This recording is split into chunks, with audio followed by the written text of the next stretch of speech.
ഇന്ന് നമുക്ക് ഒരു കർണാടക ടേസ്റ്റിൽ അടിപൊളി ഒരു ഇഡ്ലിപ്പൊടി തയ്യാറാക്കാവേ. വളരെ എളുപ്പവുമാണ്, നല്ല ടേസ്റ്റുമാണ് കേട്ടോ.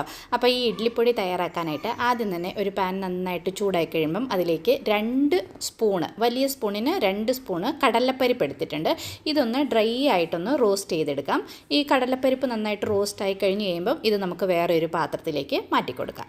ഇനി അതേ പാത്രത്തിൽ തന്നെ നമ്മൾ ഏത് സ്പൂണിലാണോ കടലപ്പരിപ്പ് എടുത്തത് അതേ സ്പൂണിൽ തന്നെ 2 സ്പൂണ് ഉഴുന്നുപരിപ്പ് എടുത്തിട്ടുണ്ട്. ഉഴുന്നുപരിപ്പും നന്നായിട്ടൊന്ന് ഡ്രൈ റോസ്റ്റ് ചെയ്തിട്ട് നമ്മൾ കടലപ്പരിപ്പിൻ്റെ കൂടെ തന്നെ ഇത് ചേർത്ത് കൊടുക്കാം. ഇനി അതേ പാത്രത്തിൽ തന്നെ നമുക്ക് കുറച്ച് എള്ള് വറുത്തെടുക്കാം. അപ്പോൾ ഞാനിവിടെ 1 സ്പൂണ് എള്ളേ ചേർക്കുന്നുള്ളൂ. വെളുത്ത എള്ളാണ്, കറുത്ത എള്ളാണെങ്കിലും പറ്റും. 2 സ്പൂൺ എടുത്താലും കുഴപ്പമില്ല. അതും ഡ്രൈ ആയിട്ട് റോസ്റ്റ് ചെയ്തിട്ട് നമുക്കിതിൻ്റെ കൂടെ ചേർത്ത് കൊടുക്കാം. ഇനി നമുക്ക് വേണ്ടത് വറ്റൽമുളകാണ്. എരിവിനനുസരിച്ച് ചേർത്ത് കൊടുക്കാം. ഞാനൊരു 6 വറ്റൽമുളക് എടുത്തിട്ടുണ്ട്. നമുക്ക് എത്രത്തോളം എരിവ് വേണോ അത്രത്തോളം മുളക് ചേർത്ത് കൊടുക്കാം. ഇനി ഇതിലേക്ക് കുറച്ച് വാളംപുളിയും കുറച്ച് ഫ്രഷ് ആയിട്ടുള്ള കരിവേപ്പിലയും ആവശ്യത്തിനുള്ള കല്ലുപ്പ് കൂടെ ചേർത്തിട്ട് ഇതൊന്ന് ഡ്രൈ ആയിട്ട് റോസ്റ്റ് ചെയ്തെടുക്കാം. ഉപ്പ് കല്ലുപ്പും കൂടെ ചേർത്ത് നമ്മൾ റോസ്റ്റ് ചെയ്ത് കഴിഞ്ഞാൽ നമ്മുടെ ചമ്മന്തിപ്പൊടി കേടാകാതെ കുറേ നാൾ നമുക്കിത് സ്റ്റോർ ചെയ്ത് വെക്കാൻ പറ്റും.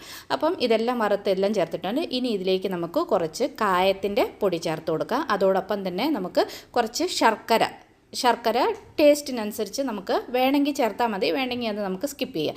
ഇനി ഇതെല്ലാം മിക്സിയുടെ ജാറിലേക്ക് ഇട്ടിട്ട് കുറച്ച് തരിയായിട്ട് ഇതുപോലെ ഒന്ന് പൊടിച്ചെടുത്താൽ മതി. അടിപൊളി ഇഡ്ലിപ്പൊടിയാണ്. ദോശയുടെ കൂടെയും ഇഡ്ലിയുടെ കൂടെ സൂപ്പറാണ്.